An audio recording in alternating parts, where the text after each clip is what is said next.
अब यही दो गैमीट क्या करेंगे आपके, फ्यूज हो करके it will get fuse and form the zygote, it will fuse and form the zygote, जो कि 2n स्ट्रक्चर होता है आपका नेमाइडोमोनास निवेलिस।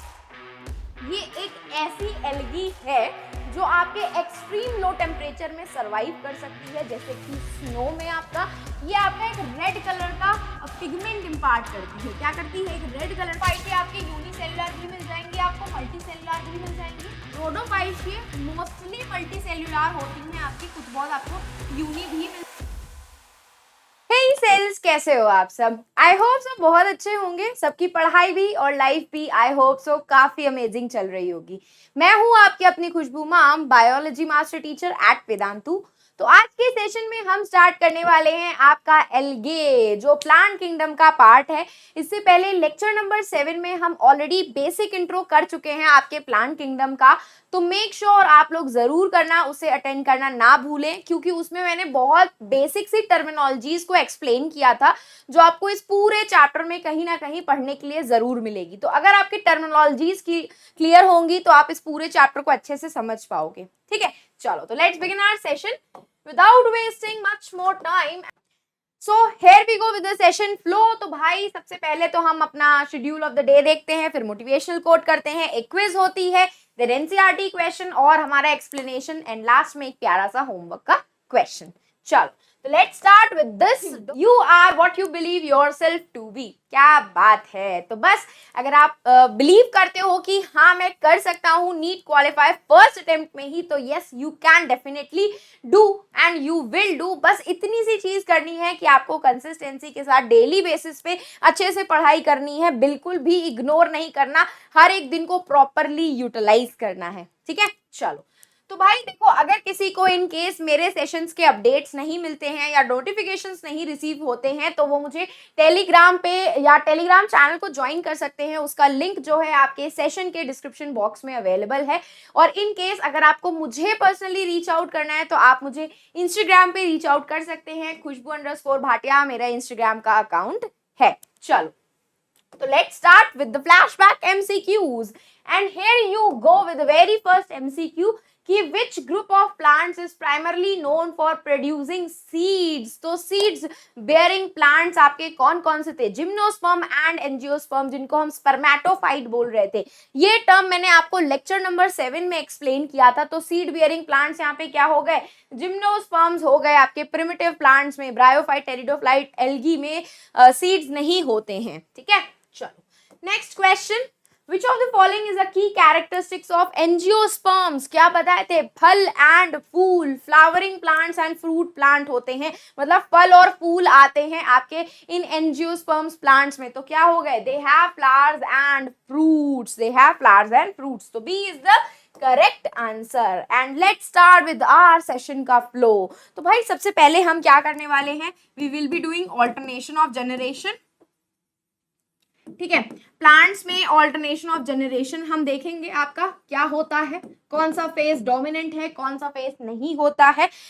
सेकंड हम करेंगे आपके एल्गी के आपके कुछ बहुत बेसिक से कैरेक्टरिस्टिक्स, क्या क्या कैरेक्टरिस्टिक्स होते हैं आपके एल्गी के। एंड लास्ट में इसका हम पूरा 3 डिविजन पढ़ेंगे, दैट इज द क्लोरोफाइशिये, रोडोफाइशिये एंड फियोफाइशिये। ये तीनों हम पढ़ेंगे आपके इसी सेशन में। ठीक है, तो ये 3 आप लोग याद रखना, अच्छे से पढ़ लेना, क्योंकि अगर अभी ये बेसिक चीजों को नहीं समझोगे तो फिर बैकलॉग आएगा, फिर ये प्लांट किंगडम बार बार पढ़ना पड़ेगा और फिर मार्क्स खराब आ सकते हैं। तो इट्स बेटर है कि आप यही पूरा अभी से ही कंप्लीट कर लो।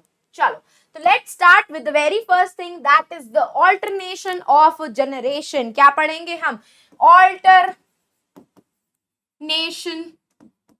Of generation in plants. अब ये alternation of generation in plants होता क्या है आप लोगों का, आप सब लोगों ने अपने डे टू डे लाइफ या बेसिक लाइफ में देखा होगा अपने आसपास की एल्गी जो होती है, जो आपके वाटर को कवर करती है, ऊपर वाले वाटर को कवर करती है। तो वो आपने एल्गी देखी होगी जो ग्रीन कलर की होती है, आपके पानी के सरफेस को कवर कर रही होती है। वो एक्चुअली में क्या होता है, वो एक्चुअली में एल्गी का गैमीटोफाइट फेज होता है। मतलब हमें गैमीटोफाइट फेज देखने के लिए मिलता है एल्गी का, जो आपके पानी के ऊपर प्रेजेंट होती है। किस कलर की होती है? ग्रीन कलर की होती है। ग्रीन कलर की है, दैट मीन्स क्या परफॉर्म कर रही होगी? फोटोसिंथेसिस परफॉर्म कर रही होगी। वही आपने कुछ बहुत एल्गी ऐसे देखी होगी जो आपके सॉइल के ऊपर प्रेजेंट होती है, मॉइस्ट सॉइल के ऊपर ऐसे ग्रीन ग्रीन कलर की चादर बिछी होती है। That is actually the gametophyte phase of your bryophyte. Bryophyte का गैमीटोफाइट फेज होता है।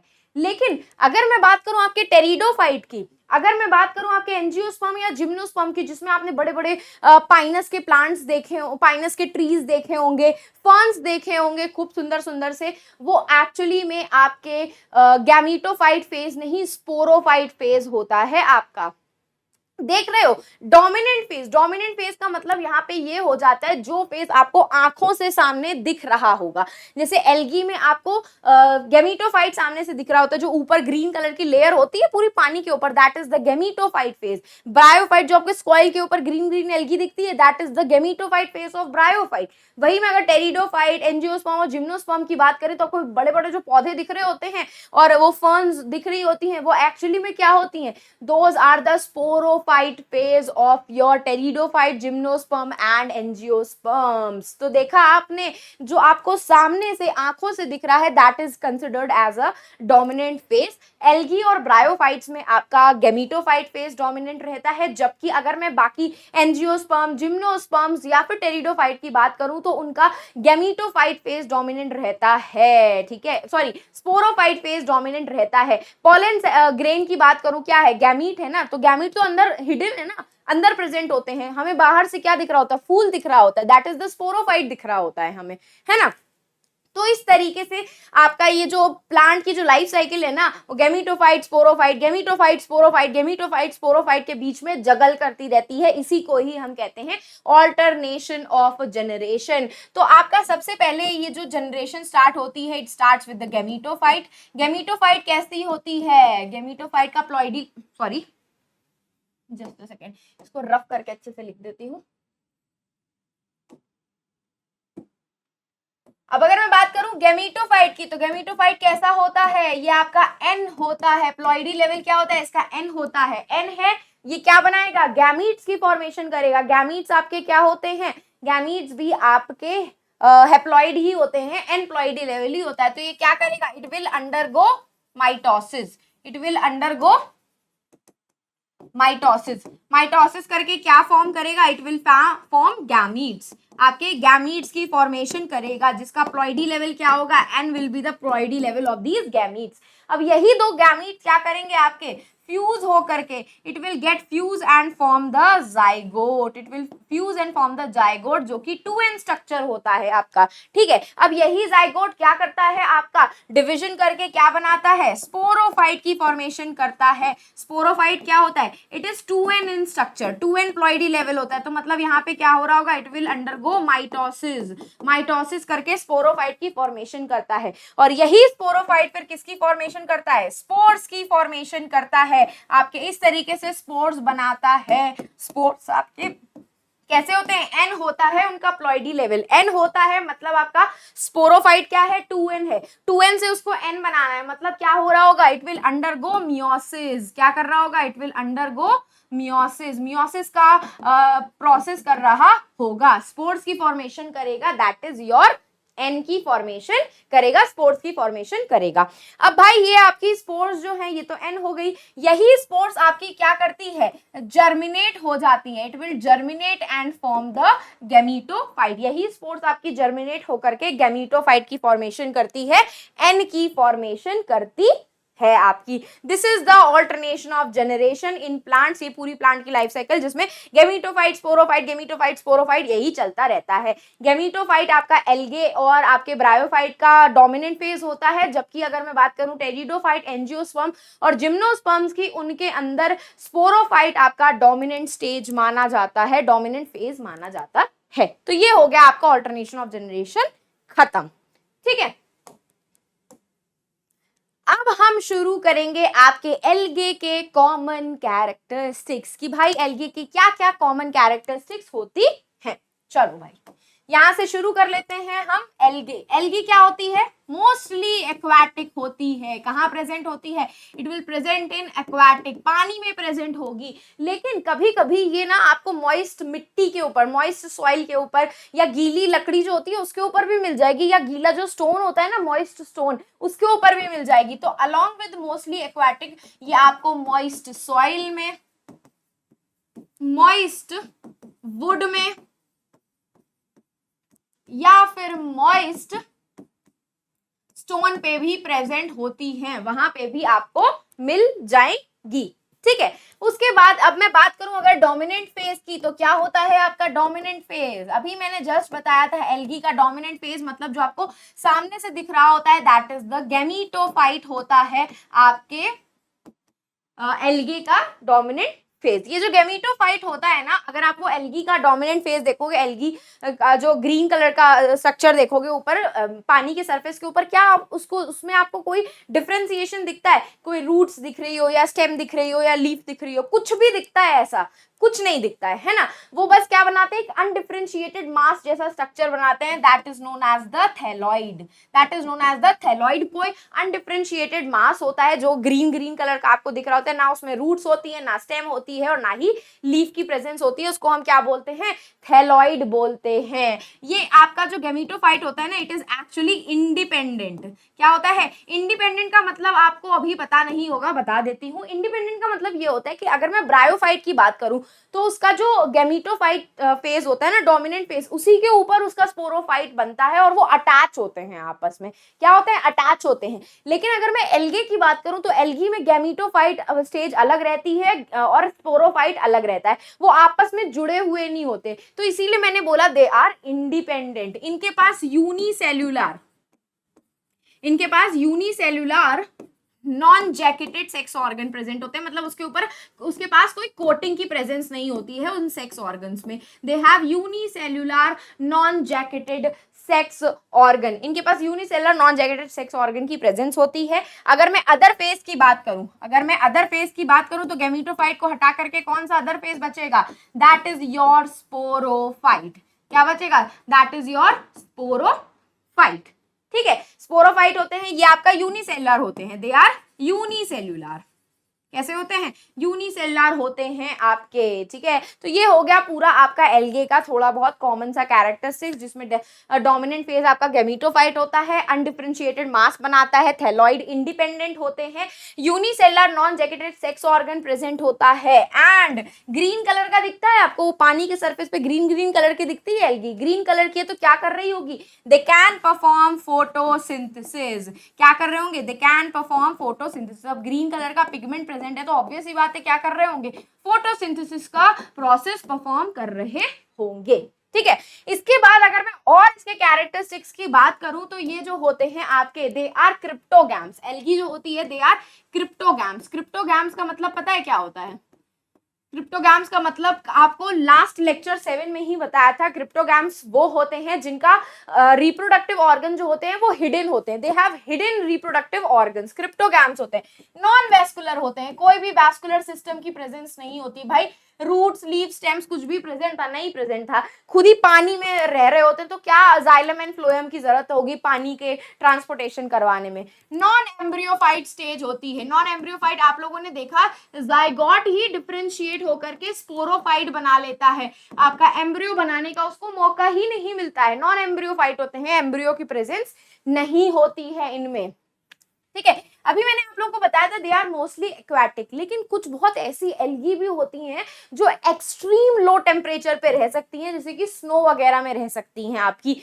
कहाँ रह सकती हैं? एक्सट्रीम लो टेम्परेचर में, स्नो में रह सकती हैं। इन टाइप की एल्गी को हम बोलते हैं क्रिप्टोफाइट एल्गी। क्या बोलते हैं? क्रिप्टोफाइट एल्गी बोलते हैं। और इसका सबसे बेस्ट एग्जाम्पल है आप लोगों का क्लेमाइडोमोनास निवालिस, सॉरी लिवालिस बोल रही हूँ, क्लेमाइडोमोनास निवालिस। ये एक ऐसी एल्गी है जो आपके एक्सट्रीम लो टेम्परेचर में सरवाइव कर सकती है, जैसे कि स्नो में आपका, ये आपका एक रेड कलर का पिगमेंट इम्पार्ट करती है। क्या करती है? एक रेड कलर का पिगमेंट इम्पार्ट करती है, और वो रेड कलर का पिगमेंट जो होता है क्या करता है? रेड स्नो के लिए रिस्पॉन्सिबल होता है, रेड कलर की स्नो के लिए। जैसे आपने रेड टाइड पढ़ा था, उसके लिए कौन रिस्पॉन्सिबल था?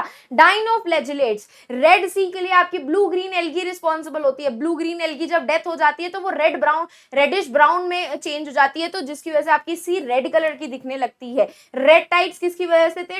रेड डाइनोफ्लैजिलेट्स की वजह से थे। रेड स्नो किसकी वजह से होती है? आपकी क्लमाइडोमोनास निवालिस की वजह से होती है। इतने एक्सट्रीम लो टेम्परेचर में रहते हैं तो ये क्या करते हैं? एक टाइप के स्पोर की फॉर्मेशन करते हैं, जिसको हम कहते हैं हिप्नोस्पोर। ये हिप्नोस्पोर काफी थिक वॉल्ड होते हैं। क्या होते हैं? ये हिप्नोस्पोर जो होते हैं काफी थिक वॉल्ड रहते हैं, जो इनको इस एक एक्सट्रीम लो टेम्परेचर में रहने की मदद करते हैं। ठीक है, अब भाई ये आपका सिम्बायोटिक एसोसिएशन भी शो करते हैं, जैसे कि हमने लाइकेन में पढ़ा था। लाइकेन में एक आपका फंगल पार्ट था, एक आपका एल्गी का पार्ट था। क्या करते हैं? सिम्बायोटिक एसोसिएशन भी ये लोग शो करते हैं, जैसे कि आपने लाइकेन में पढ़ा था। You have read about it lichen. आप लोग को पता है कुछ बहुत ऐसी एल्गी भी होती हैं जो आपके एनिमल के सरफेस पे पाई जाती हैं। सोच सकते हो, एनिमल के सरफेस पे भी आपकी कुछ बहुत एल्गी होती हैं which can be found on animal का सरफेस। एनिमल का सरफेस बोल रही है, एनिमल सरफेस। ऐसी टाइप की एल्गी को हम कहते हैं एपिजोइक एल्गी। ठीक है, एपिजोइक एल्गी बोलते हैं। जोइक का मतलब जूलॉजी से राइम करता है ये, जैसे कि स्लॉथ बियर पे प्रेजेंट होती है, ये स्नेल पे प्रेजेंट होती है, ये होती है एपिजोइक एल्गी। ठीक है, कुछ बहुत ऐसी एल्गी होती है जो प्लांट के सरफेस पे भी प्रेजेंट होती हैं। सोच रहे हो भाई, ऐसी भी एल्गी होती है जो प्लांट के सरफेस पे भी प्रेजेंट होती हैं। ऐसी टाइप की एल्गी को हम कहते हैं एपीफाइट। क्या बोलते हैं? एपीफाइट बोलते हैं, जैसे कि ओडोगोनियम। ये आपकी ग्रास के ऊपर प्रेजेंट होती है। किसके ऊपर प्रेजेंट होती है? ग्रास के ऊपर प्रेजेंट होती है आपकी। सोच रहे हो, ये सारी क्या हो गई? आपके बेसिक कैरेक्टरिस्टिक्स हो गई आपके एल्गी की। स्पोरोफाइट क्या होता है? यूनिसेलुलर होता है। डोमिनेंट फेस क्या होता है? आपका गैमेटोफाइट होता है। ये तो आपको मैंने इससे पहले बता ही दिया। नॉन वेस्कुलर होते हैं, कोई भी जाइलम एंड फ्लोएम की प्रेजेंस नहीं होती है आपकी। ठीक है, तो इतना हो गया हमारा खत्म। इसके बाद हम पढ़ेंगे बॉडी ऑर्गेनाइजेशन के बारे में, कि यूनिसेलुलर होती हैं कि मल्टीसेलुलर होती हैं। ठीक है, अब हम क्या पढ़ेंगे? Body organisation. कलर चेंज कर देती हूँ एक बार। Body organisation. ठीक है, बॉडी ऑर्गेनाइजेशन में कुछ बहुत आपकी यूनिसेलुलर भी होती हैं, समवॉट आर यूनिसेलुलर। ठीक है, कुछ बहुत यूनिसेलुलर होती है लेकिन कॉलोनी फॉर्म कर लेती हैं। ठीक है, यूनिसेलुलर तो होती हैं लेकिन कॉलोनी फॉर्म कर लेती है, कॉलोनियल होती हैं आपकी। ठीक है, और कुछ बहुत आपकी सिर्फ और सिर्फ मल्टीसेलुलर होती है। ठीक है, तो यूनिसेलुलर का सबसे अच्छा एग्जाम्पल जो आपको याद रखना है वो है क्लमाइडोमोनास।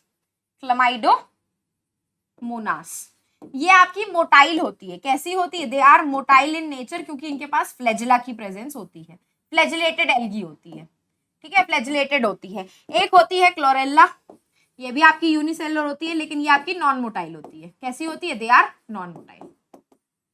उसके बाद अगर मैं बात करूं यूनिसेलुलर कॉलोनियल एल्गी की, तो ये आपका वॉल्वॉक्स होता है।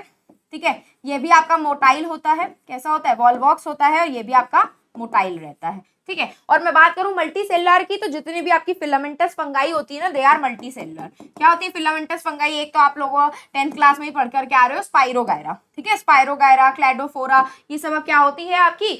यूलोथ्रिक्स, ये सब आपकी मल्टी सेलुलर फंगी होती हैं। फिलामेंटस फंगी आपकी ज्यादा इसमें आती हैं। ठीक है, अब हम बात करेंगे कि रिप्रोडक्शन कैसे करती हैं आपकी एल्गी। ठीक है, रिप्रोडक्शन कैसे करती हैं, इसमें आपको एक चीज एनसीईआरटी की बुक में और पढ़ने के लिए मिलेगी। कुछ बहुत ऐसी एल्गी होती है जो 100 मीटर्स तक एक्सटेंड हो सकती है, इतनी लंबी हो सकती है, वो आपकी ब्राउन एल्गी होती है। उसका बेस्ट एग्जाम्पल होता है केल्प्स होता है। ठीक है, बेस्ट एग्जांपल होता है केल्प्स। ये आपकी 100 मीटर्स तक एक्सटेंड कर सकती है, और ये ब्राउन एल्गी होती है। क्या होती है? ब्राउन एल्गी होती है। अब हम पढ़ेंगे आप लोगों का रिप्रोडक्शन कैसे होता है फंगाई में, हाउ दे रिप्रोड्यूसेस। एल्गी में रिप्रोडक्शन कैसे होता है, ठीक है। तो एक हो गया आपका वेजिटेटिव रिप्रोडक्शन, क्या हो गया, एक हो गया आप लोगों का वेजिटेटिव रिप्रोडक्शन। वेजिटेटिवली कैसे रिप्रोडक्शन करती हैं ये लोग, एक तो ये लोग बाइनरी फिजन करेंगी, भाई यूनिसेलुलर है तो बाइनरी फिजन कर सकती हैं, और एक आप लोगों ने अपने 10th क्लास में पढ़ा है कि फिलामेंटस फंगाई क्या करती है, फ्रेगमेंटेशन का प्रोसेस करती है, व्हाट दे डू, फ्रेगमेंटेशन करती है आपकी, ठीक है। ये आप लोगों की एसेक्सुअल स्पोर्स के थ्रू भी रिप्रोड्यूस करती है, through the asexual reproduction. Asexual reproduction में क्या करती है, एसेक्सुअल स्पोर्स की फॉर्मेशन करती है। एसेक्सुअल स्पोर्स कौन से हो गए, ज़ूओस्पोर्स हो गए आपके। ये ज़ूओस्पोर्स जो होते हैं they are endogenous, they are endogenous and motile. क्या होते हैं, they are endogenous and motile, and you know that zoospore is the most common spore in algae, they are the most common spore in algae। अब हम देखेंगे एक बार sexual reproduction. Sexual reproduction आपके 3 तरीके से करते हैं आपके, एक होता है आइसोगेमस, ठीक है, एक होता है आइसोगेमस और एक होता है एनाइसोगेमस और एक होता है ऊगेमस, एक होता है ऊगेमस। आइसोगेमस में क्या होता है, सिमिलर स्पोर्स होते हैं।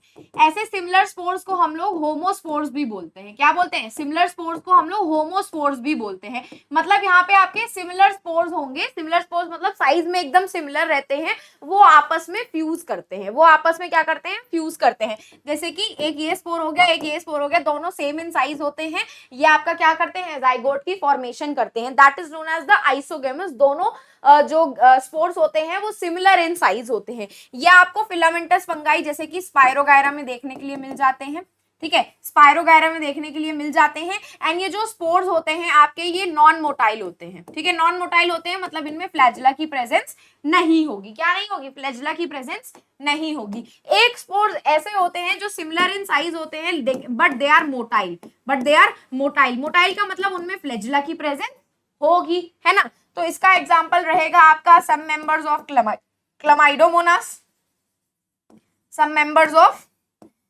क्लमाइडोमोनास,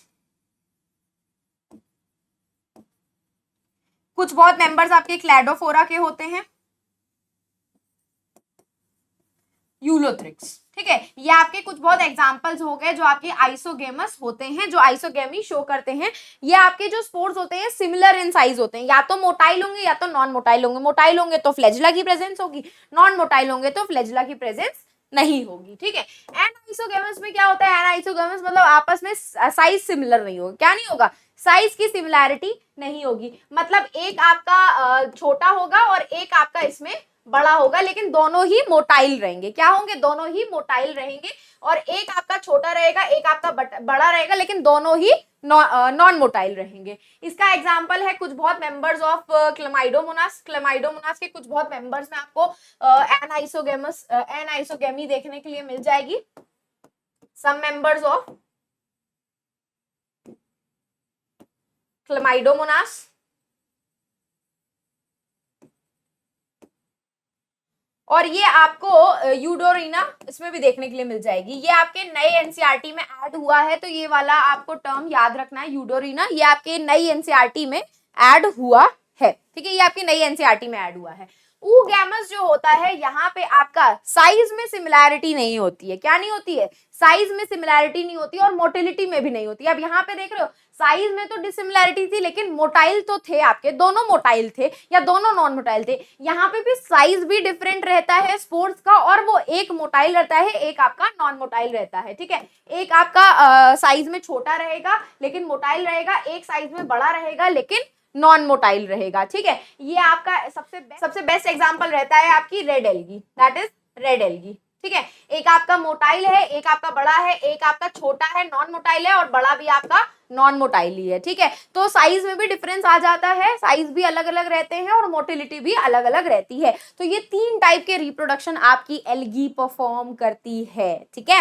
इजी था, अब तक इतना समझ में आ गया कि क्या क्या बताया क्या क्या नहीं बताया। देखो आप लोगों को ये बेसिक टर्म्स मैंने इसीलिए एक्सप्लेन किया, आपने खुद देखे कि कितनी बार स्पोरोफाइट, गैमीटोफाइट, आपका सीड बेयरिंग, ये सब चीजें नॉर्मल छोटे छोटे टर्म्स आपके कितने पूछे गए। तो इसीलिए आपको ये बेसिक टर्मिनोलॉजीज मैंने इतनी बताई ताकि आप लोग कंफ्यूज ना हो पूरा चैप्टर पढ़ने के टाइम पे, ठीक है। अब हम लोग एक टेबल देखेंगे जो आपके पूरे तीनों एल्गी के कॉमन फीचर्स के ऊपर मैंने बनाई हुई है। आपकी एनसीईआरटी के बुक में भी स्क्रीनशॉट गिवन है, बट उसको अच्छे से एक्सप्लेन मैं आपको यहाँ पे करूंगी, तो ध्यान से सुनना क्या है, ठीक है। कॉमन नेम क्लोरोफाइशिया जो होती है ये आपकी ग्रीन एल्गी होती है। क्या होती है? They are green in colour. Chlorophyll से क्लोरोफाइशिया याद रख सकते हो। रोडोफाइशिया आर से रेड एल्गी होती है, दीज आर रेड एल्गी, ठीक है। फियोफाइशिया ये आपकी ब्राउन एल्गी होती है, ठीक है, दीज आर ब्राउन एल्गीज, ठीक है। नेक्स्ट पेन चेंज कर लेते हैं।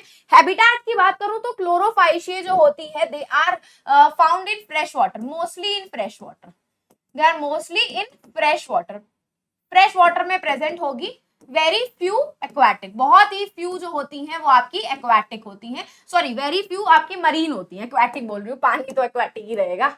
वेरी फ्यू क्या होती हैं? मरीन होती हैं, मरीन वाटर में प्रेजेंट होती हैं। जबकि रोडोफाइशिया और फियोफाइशिया आपकी मरीन वाटर में ज्यादा मिलती है। मरीन वाटर मतलब सॉल्टी वाटर, आपकी बुक में ब्रैकिश वाटर भी लिखा हुआ है, तो वो सॉल्ट वाटर ही तो हो गया आपका।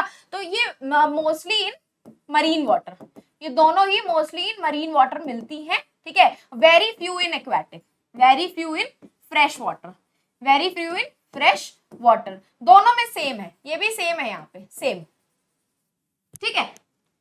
बॉडी ऑर्गेनाइजेशन की बात करूं तो क्लोरोफाइशिया आपकी यूनिसेल्युलर भी मिल जाएंगी, आपको मल्टीसेल्युलर भी मिल जाएंगी। रोडोफाइशिया मोस्टली मल्टीसेल्युलर होती हैं आपकी, कुछ बहुत आपको यूनि भी मिल जाएंगी। और फियोफाइशिया में, सॉरी रोडोफाइशिया बोलो, फियोफाइशिया में सारी आपको मल्टीसेल्युलर मिलेंगी, कोई भी आपको यूनिसेल्युलर नहीं मिलेंगी। क्या मिलेंगी? सारी की सारी आपको मल्टीसेल्युलर मिल जाएंगी। सेल वॉल की बात करूं तो सेल वॉल जो होती है सेल्यूलोसिक तो होती ही है सबके अंदर, सेल्यूलोसिक होती है सबके अंदर, ये भी सेल्यूलोसिक होती है, ये भी सेल्यूलोसिक होती है। तो गैलेक्टेंस और मैनन्स भी प्रेजेंट होते हैं आपके, लेकिन कुछ बहुत डिफरेंस आपको देखने के लिए मिलेगा जो आपका इकोनॉमिकली इंपॉर्टेंट रहता है। कुछ बहुत डिफरेंस आपको देखने के लिए मिलेगा जो एक्चुअली में इकोनॉमिकली इंपॉर्टेंट होता है। ध्यान से सुनना क्या है आपका। अगर मैं क्लोरोफाइशिया की बात करूं तो इसकी आउटर मेम्ब्रेन जो होती है वो सेल्यूलोसिक होती है, लेकिन इनर मेम्ब्रेन जो होती है वो पेक्टोस से बनी होती है, पेक्टोस से बनी हुई होती है, ठीक है। वही मैं रोडोफाइशिया की बात करूं तो अलोंग विद द वो सेल्यूलोज और गैलेक्टेंस एंड मेनिन्स के साथ साथ इसके पास सल्फेटेड एस्टर्स भी प्रेजेंट होते हैं, दे हैव सल्फेटेड एस्टर्स, ठीक है। ये सल्फेटेड एस्टर्स जो होते हैं ना ये एक्चुअली में एक जेली लाइक सब्सटेंस होती हैं, जेली लाइक सब्सटेंस से मिलकर के बने होते हैं, जिनको फाइकोकोलॉइड और हाइड्रोकोलॉइड भी बोलते हैं। क्या बोलते हैं? फाइकोकोलॉइड या फिर हाइड्रोकोलॉइड भी बोलते हैं। और ये दोनों जो होती है ना ये आपके जेली लाइक सब्सटेंस होते हैं, जेली जैसी होती है ना, बिल्कुल वैसी। एग्जाम्पल है इसका अगर अगर, एग्जाम्पल है अगर अगर, ये आपकी जेली लाइक सब्सटेंस होती हैं अगर अगर, जैसे कि एग्जाम्पल हो गया। और ये अगर अगर जो होता है कौन से एल्गे से बना हुआ होता है? ग्रासिलेरिया, जिलैडियम, एगारोफाइट, सॉरी। ये जो होता है ना आपका कल्चर मीडिया की प्रिपरेशन में, जो लैब्स में कल्चर मीडिया बनती है ना उसमें ये यूज होता है एक्चुअली, ठीक है। दूसरा हो गया काराजिनेंस, ये आपका कॉन्ड्रस क्रिस्पस हो गया इसका एग्जाम्पल, कॉन्ड्रस क्रिस्पस, ठीक है।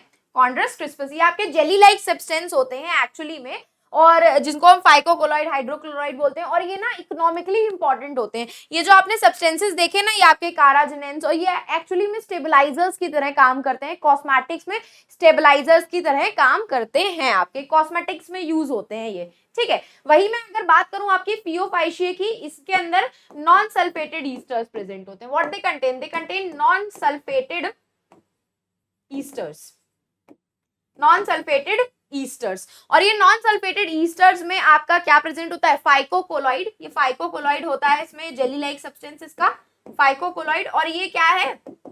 एल्जिनिन, इसका एग्जांपल है एल्जिनिन, ठीक है। ये आपको याद रखना है, क्या याद रखना है? एल्जिनिन, अगर अगर, ये सारे इकोनॉमिकली इंपॉर्टेंट एल्गीज हैं जो आपकी किसी ना किसी तरीके से यूज होती हैं, जैसे कि आपका मैंने बताया they are also used as a stabilisers in cosmetics, ये दोनों ही कॉस्मेटिक्स के स्टेबलाइजर्स होते हैं, ठीक है। ये तो पूरा भर गया आपका। एक काम करते हैं नेक्स्ट पे चलते हैं।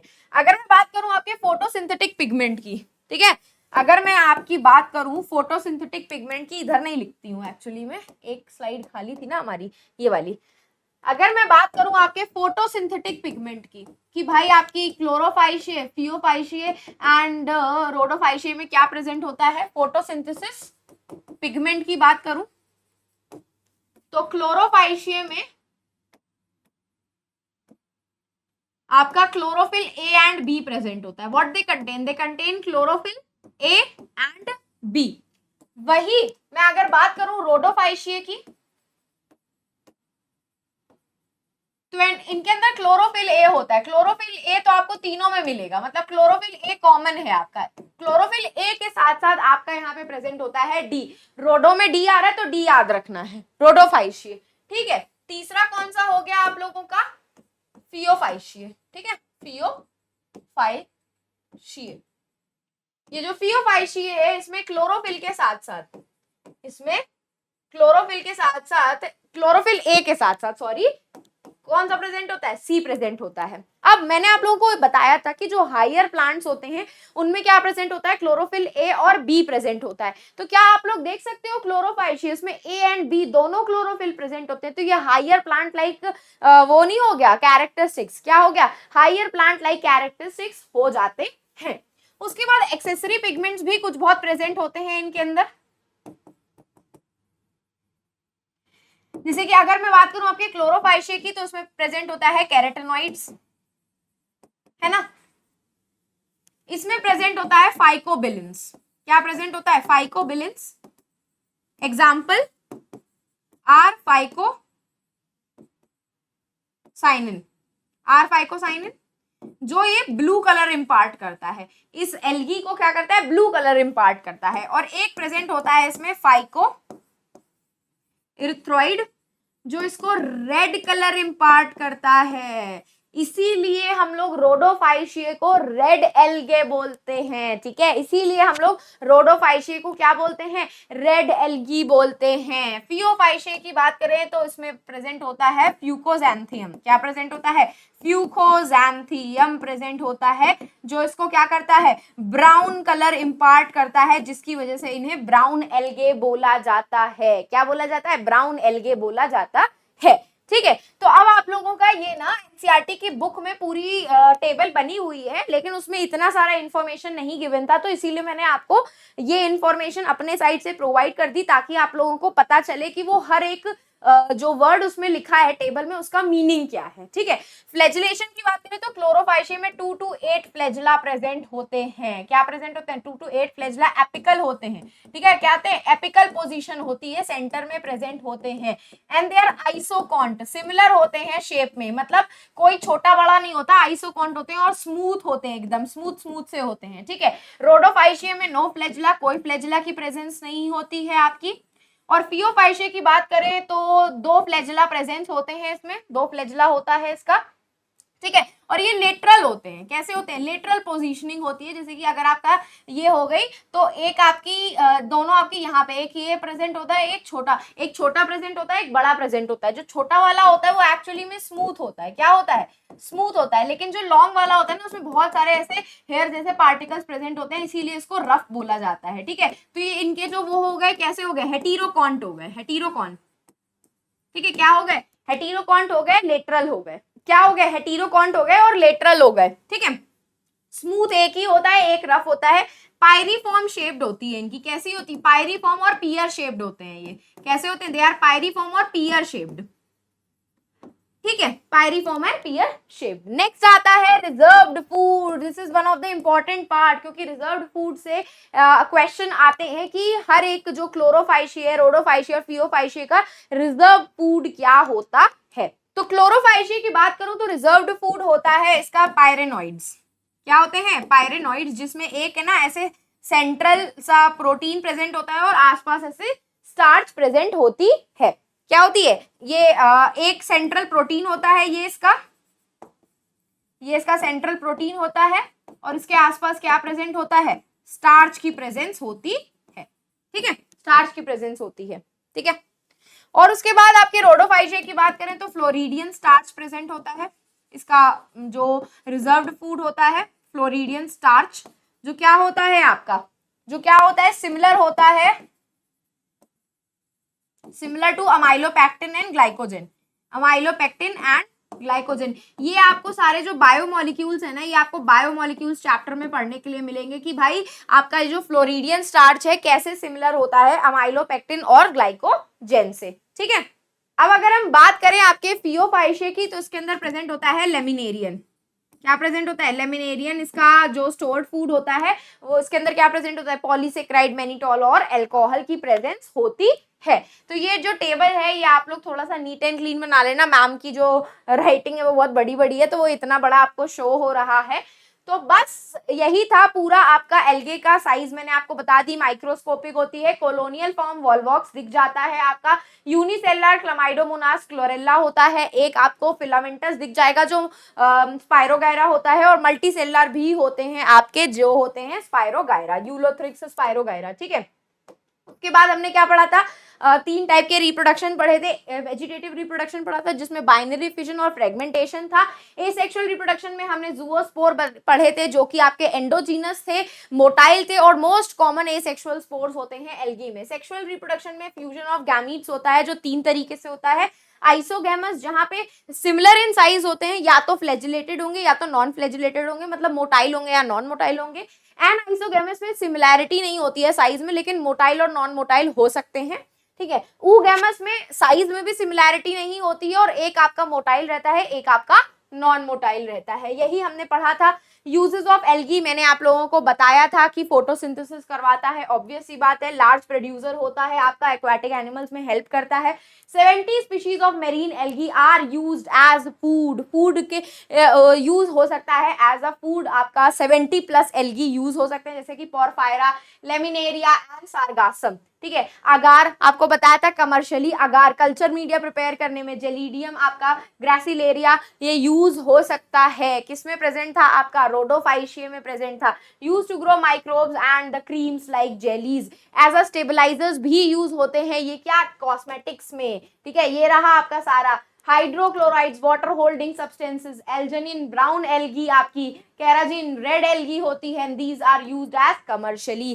कैराजिन बताया था मैंने, अगार बताया था, कैराजिन बताया था, आपका एल्जनिन बताया था जो ब्राउन एल्गी था, ये आपके कॉस्मेटिक्स में एज अ स्टेबलाइजर्स यूज होते हैं। प्रोटीन रिच यूनिसेलुलर एल्गी जैसे कि Chlorella, Spirulina are used as food supplements by space travellers, space travellers के थ्रू आपका ये एज अ फूड सप्लीमेंट भी यूज हो सकता है। देख रहे हो कितना इकोनॉमिकल इंपॉर्टेंस है आपकी एल्गी का। क्लासेस हमने 3 पढ़ी थी, क्लोरोफाइशिया जो ग्रीन एल्गी थी, फियोफाइशिया ब्राउन एल्गी थी, एंड रोडोफाइशिया आपकी रेड एल्गी थी। इसकी सारी इंफॉर्मेशन आपकी यहीं पे लिखी हुई है, और जो टेबल की मैं बात कर रही थी वो टेबल है आपकी ये रही, ठीक है। यही टेबल की मैं बात कर रही थी जो मैंने अभी आपको बना करके दिखाई थी, जहां पे हमने क्लासिफिकेशन किया था एक्चुअली अपने एल्गी का based on their cell wall, pigment की प्रेजेंटेशन और स्टोर्ड फूड। ये आपका एक तरीके से क्लासिफिकेशन था आपकी एल्गी का, रोडोफाइशिया, फियोफाइशिया एंड आपके क्लोरोफाइशिया में। किसके बेसिस पे, उनके रिजर्व फूड के बेसिस पे, पिगमेंट कौन सा प्रेजेंट था और उनकी सेल वॉल कैसी थी, उसके बेसिस पे आपका ये पूरा टेबल मैंने आपको बना करके दिखाया था। चलो भैया अब हम कर लेते हैं आपके important NCERT questions. Let me tell you, NCERT questions इसीलिए इंपॉर्टेंट है क्योंकि इन्हीं एनसीईआरटी से क्या पता वो क्वेश्चंस हटा करके वो आपसे एमसीक्यू फॉर्मेट में क्वेश्चंस पूछ ले। तो भाई हाँ, सब्जेक्टिव क्वेश्चंस हैं लेकिन इनसे ऑब्जेक्टिव क्वेश्चंस बनने के भी बहुत सारे चांसेस रहते हैं, ठीक है। चलो let's start with the very first question, what is the basic classification of algae. तो क्लासिफिकेशन हमने 3 में किया था, दैट इज द क्लोरोफाइशिया, है ना, रोडोफाइशिया एंड फियोफाइशिया। ये 3 थे आपके क्लासिफिकेशन, जिसको हमने किसके बेसिस पे क्लासिफाई किया था, presence of cell wall, cell wall कैसी थी, ठीक है, पिगमेंट के बेसिस पे उनको क्लासिफिकेशन किया था उनका, और रिजर्व्ड फूड क्या प्रेजेंट होता है इन तीनों में, उनकी बेसिस पे हमने इनको क्लासिफाई किया था, ठीक है। तो यही था हमारा बेसिस ऑफ क्लासिफिकेशन। नेक्स्ट आते हैं, write a note on economically importance algae. अभी बताया chlorella, spirulina used as a nutrient supplement for space travellers.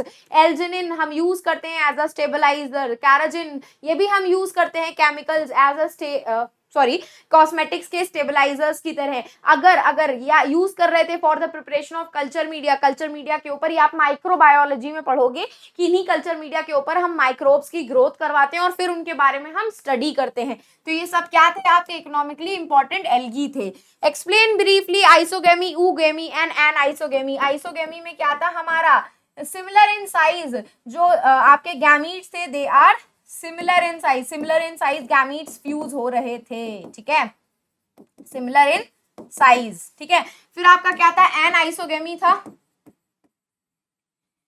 जो आपका साइज में भी सिमिलर, साइज में तो सिमिलर नहीं था बट हाँ वो मोटाइल हो सकते हैं दोनों, या फिर दोनों नॉन मोटाइल हो सकते हैं। यहाँ पे सिमिलर इन साइज भी थे और सिमिलर इन प्रॉपर्टी की, मोटाइल भी हो सकते हैं आपके और आपके नॉन मोटाइल भी हो सकते हैं। जबकि तीसरा हमने पढ़ा था ऊगेमी, जहाँ पे आपका साइज में भी कोई सिमिलैरिटी नहीं थी और साथ साथ में एक आपका जो होता है वो आपका मोटाइल होता है और एक आपका नॉन मोटाइल होता है। तो यही तो पढ़ा था हम लोगों ने, है। चलो next, differentiate between red algae and brown algae. Brown algae क्या थी हमारी फियोफाइशिए एंड रेड एल्गी क्या थी हमारी रोडोफाइशिए, ठीक है। तो रोडोफाइशिए को हम क्या बोल रहे थे, रेड एल्गी बोल रहे थे, आर से रोडो, आर से रेड एल्गी, ठीक है। क्या होते हैं, मरीन वाटर में ज्यादा मिलते हैं as compare to fresh water. आपका स्टोरेज फूड क्या था, फ्लोरिडियन स्टार्च था, इसका स्टोरेज फूड क्या था, लेमिनेरियन था, जिसमें पॉलीसेक्राइड, मैनिटोल और अल्कोहल की प्रेजेंस थी। इसकी सेल वॉल किससे बनी थी, सेल्यूलोज, गैलेक्टेंस एंड मेनिन से तो थी, लेकिन साथ साथ में सल्फेटेड ईस्टर्स प्रेजेंट थे। जबकि ब्राउन एल्गी में क्या था, सेल्यूलोज तो प्रेजेंट था, गैलेक्टेंस एंड मेनिन भी प्रेजेंट थे, लेकिन नॉन सल्फेटेड ईस्टर्स प्रेजेंट थे। तो ये हो गया आपका बेसिक सा difference between the rhodophyceae and आपका phaeophyceae. And here you go with the प्यारा सा होमवर्क क्वेश्चन फॉर माय प्यारे से स्टूडेंट्स, ठीक है, जिसको आप मुझे सॉल्व करना बिल्कुल भी मत भूलना। और इन केस अगर आप लोगों ने अभी तक पीरियोडिक टेस्ट सीरीज को डाउनलोड नहीं किया है तो लेट मी टेल यू, ये टेस्ट सीरीज बिल्कुल फ्री ऑफ कॉस्ट है। मतलब यहाँ पे 5 आपके फिजिक्स के टेस्ट पेपर, 5 आपके केमिस्ट्री के, 5 बायो के, 5 मैथ्स के, 5 इकोनॉमिक्स के एंड 5 आपके इंग्लिश के भी टेस्ट पेपर अवेलेबल हैं, जो आप फ्री ऑफ कॉस्ट अपने पीरियोडिक टेस्ट के लिए प्रैक्टिस कर सकते हो। लिंक आपके सेशन के डिस्क्रिप्शन बॉक्स में अवेलेबल है, तो डाउनलोड करना बिल्कुल भी मत भूलना, ठीक है। और बस जाते जाते टेलीग्राम चैनल को ज्वाइन कर लेना, ताकि जब भी हम लाइव आए आपको उसका नोटिफिकेशन मिल जाए। और इन केस अगर आपको मुझे पर्सनली रीच आउट करना है तो आप मुझे इंस्टाग्राम पे पर्सनली रीच आउट कर सकते हैं, खुशबू_भाटिया मेरा इंस्टाग्राम का अकाउंट है। एंड तो बस जाते जाते क्या करना है, सेशन को लाइक कर देना है, चैनल को सब्सक्राइब कर देना है। एंड अब हम फिर मिलेंगे चलते चलते ऐसे ही नेक्स्ट अमेजिंग सेशन में। तो bye guys and take care.